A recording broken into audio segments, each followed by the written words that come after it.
몇 년 전 대학원에 다닐 때 겪은 일이다. 그 무렵에 나는 석사학위 논문을 제출한 후 나름 한가한 시간을 보내고 있었다.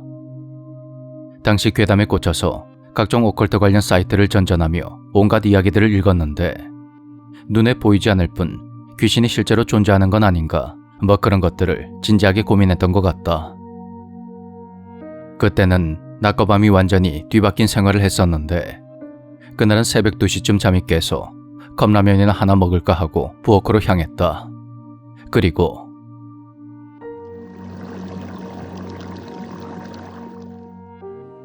부엌에 서서 물을 끓이다가 무심코 고개를 돌려보니 현관문이 바로 보였는데 순간 나는 믿을 수 없는 장면을 보게 되었다. 현관문 아래 신문 투입구에 하얗고 작은 손 하나가 튀어나와 있었던 것이다. 구멍은 폭이 5cm가 조금 못 되어서 보통 사람의 손은 들어갈 수 없는 크기였다. 손은 위아래로 마구 움직이며 무언가를 찾고 있는 것 같았고 불현듯 오컬트판에서 봤던 손만 나오는 귀신 이야기가 떠오른 나는 반쯤 패닉 상태에 빠져버렸다. 하지만 사람이 두려워하면 할수록 귀신의 힘이 더욱 세진단 말이 떠올랐고 난 그것이 두 번 다시 내 앞에 나타나지 못하도록 겁을 주기로 했다. 현관 옆에 있던 목장갑을 끼면서 나는 장갑을 낀 손이라면 귀신을 만져도 괜찮을 거라는 아무 의미 없는 자기 최면을 걸었다.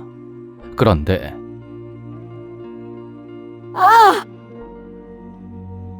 내가 온 힘을 다해 그 하얀 손을 붙잡고 잡아당기는 순간 날카로운 비명소리가 울려 퍼졌다.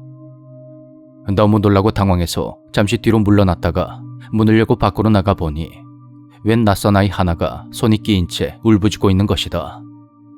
바로 그때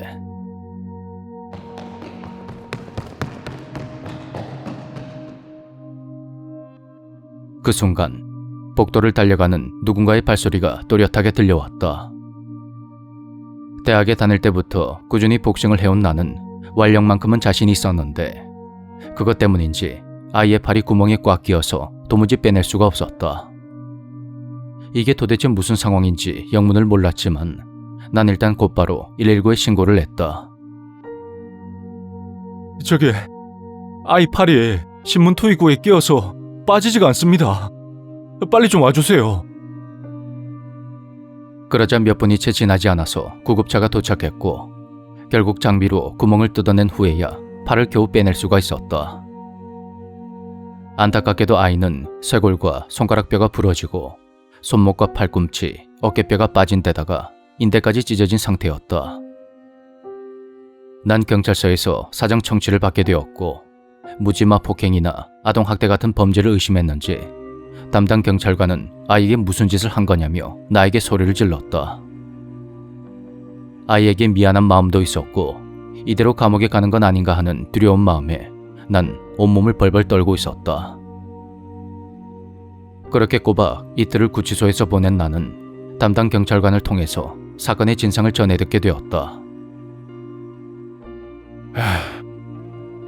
아이가 구멍으로 손을 넣어서 문을 열면 부모가 빈집털이를 하는 상습 가족 절도범이었습니다. 그땐 내가 들었던 복도를 달려가던 발소리는 바로 아이의 부모가 냈던 것이었다. 나는 불기소 처분을 받았고 사건은 그렇게 마무리되었다.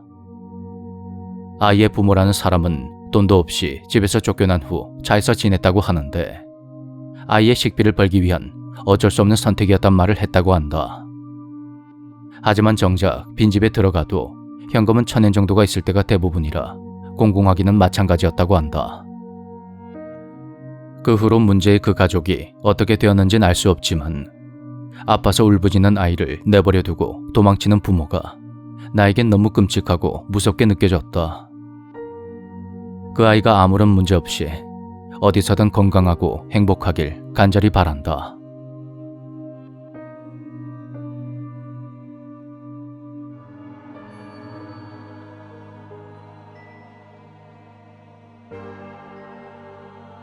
전부터 친분이 있는 나의 지인 A는 영감이 있는 사람이다. 옛날부터 종종 귀신을 보곤 했던 그녀는 장례시장에서 일하게 된 후로 그 정도가 더욱 심해졌다고 하는데 그 무렵에 그녀가 겪은 일 중 하나를 풀어보도록 하겠다. 그날은 밤에 잠을 자다가 심장 발작으로 갑작스레 세상을 떠난 어떤 남자의 장례식이 있었다. 그의 부인은 크나큰 슬픔과 황망함에 충격을 받은 것 같았고, 예기치 못한 비보에 장례식장으로 달려온 사람들 역시 충격을 받은 탓에 분위기가 상당히 무거웠다고 한다. 부부의 작고 어린 딸은 이게 무슨 상황인지 모르고 그저 쓰러져 오는 부인의 옆에 멍하니 앉아있을 뿐이었다. 장례식을 위한 이런저런 준비로 장례식장 안에서 분주히 일하던 A 역시 그 무거운 분위기를 참기 어려웠는데, 그녀가 가장 힘들었던 것은 바로 죽은 당사자가 자신의 장례식을 보고 있다는 것이었다. 그녀의 경험에 따르면 고인이 된 사람 넷 중에 하나는 자신의 장례식에 나타난다고 하니 그런 일 자체가 드문 건 아닌 것 같았다. 그날도 고인은 왜 이런 일이 일어난 건지 전혀 이해하지 못한 것 같은 얼굴로 장례식장 한쪽 구석에 멍하니 서 있었다. 그러더니 제단 위에 놓여진 자신의 영정, 오열하는 아내와 가족, 친지들, 그리고 친구들의 침통한 얼굴을 찬찬히 둘러보며 점차 절망스러운 표정을 지었다고 한다.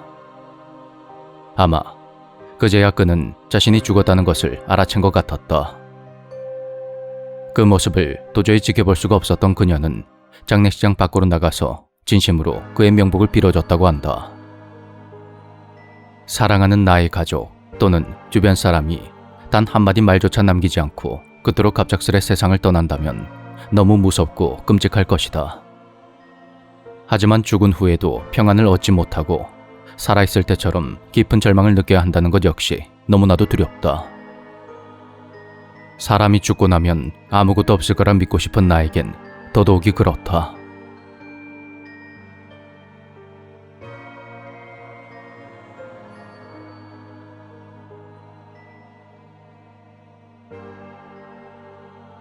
가족 중에 모든 친척들이 다 싫어해서 홀로 고독하게 지내던 A라는 분이 있었어. A를 유일하게 좋아했던 나는 중학생 때 A의 집에 자주 놀러가곤 했는데, 어느 날 그가 자신의 어린 시절 이야기를 들려줬어. 당시 그가 다니던 시골 학교는 교재비나 학교 설비 등에 대한 비용을 충당하기 위해서 메뚜기를 잡아다가 졸여서 팔곤 했다는데, 그 메뚜기를 학생들이 잡아오도록 시켰다고 해.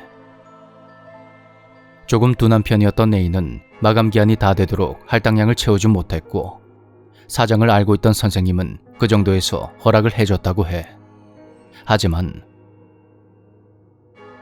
야, 이 녀석아. 학교에 볼 낯이 없잖아. 당장 나가서 더 잡아와. A의 아버지는 어두컴컴한 밤에 A를 집 밖으로 끌어냈고, 어린아이에 불과했던 A는 눈물을 뚝뚝 흘리며 논에서 홀로 메뚜기를 잡았어. 얼마나 지났을까?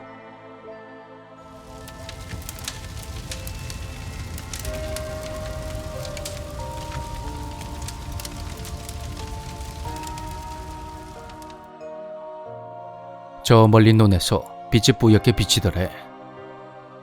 하지만 그쪽은 온통 논투성이에 뒤로는 숲이라 인적이 거의 없는 곳이었고, 그런 곳에서 빛이 나오는 걸 이상하게 여긴 A는 고개를 들어 그곳을 계속 바라봤어. 무언가 상당히 큰 불길을 내며 타오르고 있었는데, 처음에는 누군가가 모닥불을 피우는 줄 알았대.